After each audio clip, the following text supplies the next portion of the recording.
there you are, just in time. I am David, the graveyard caretaker. Tonight, I'd love to share some real stories with you. So, let's begin.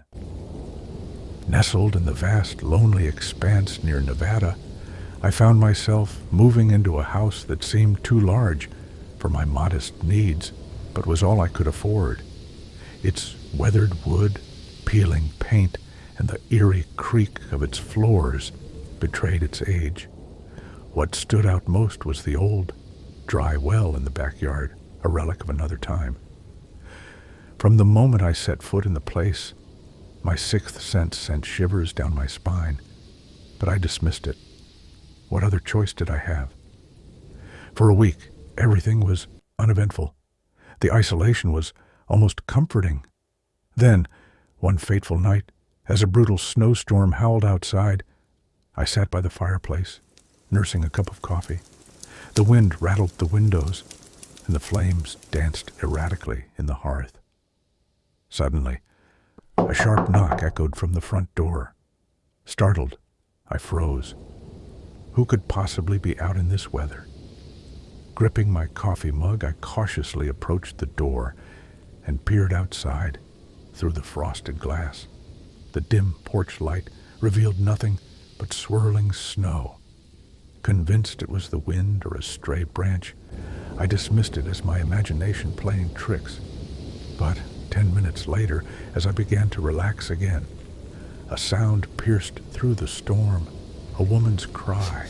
It was a gut-wrenching wail, soaked in despair and pain, and it sent icy chills down my spine.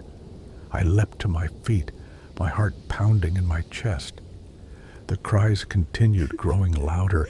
They seemed to come from outside the house.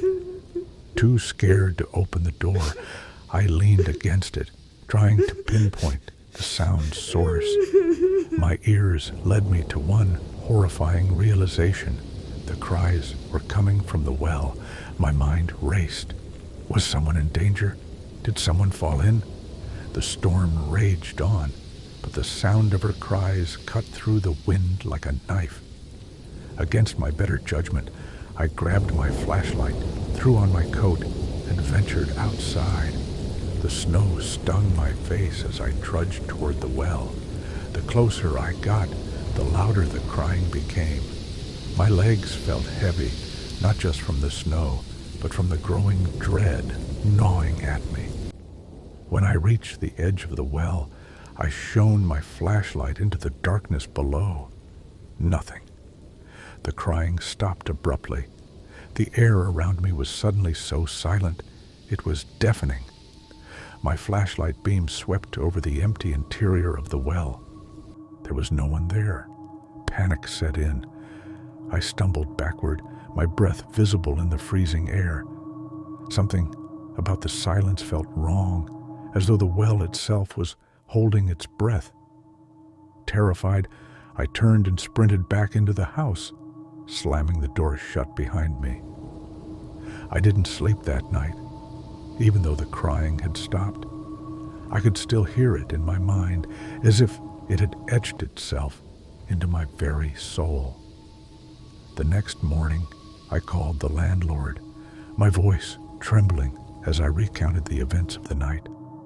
He sighed, almost as if he'd heard this story too many times before. "Listen," he said calmly, "you don't need to worry.